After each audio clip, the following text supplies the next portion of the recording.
একটি কবুতরের দাম নাকি 16 কোটি টাকার উপরে। বিশ্বাস না হলো সত্যি সত্যি 2 বছর বয়সী একটি কবুতর নিলামে $20 লাখ বিক্রি হয়েছে। আর এটি কিনে নিয়েছেন চীনের এক ধনাঢ্য ব্যক্তি। আর এই বিপুল পরিমাণ অর্থে নিউকিম নামের কবুতরটি বিক্রি হয় রীতিমতো বিস্মিত এর বেলজিয়ান মালিক পরিবার। নিউকিম কোনো সাধারণ কবুতর নয়, এটি বিশেষ প্রজাতির রেসিং পিজন।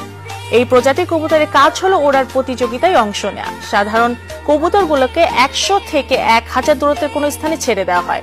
সবচেয়ে আগে উড়ে যে বাড়িতে পৌঁছাতে পারবে সেই বিজয়ী। এতে মোটা অঙ্কের অর্থ মেলে তার মালিকের। কবুতরদের এই প্রতিযোগিতায় সর্বশেষ বিজয়ী আরমান্ডো, যাকে পরে ফর্মুলা 1 রেস চ্যাম্পিয়ন লুইস হ্যামিল্টনের নামের নামকরণ করা হয়।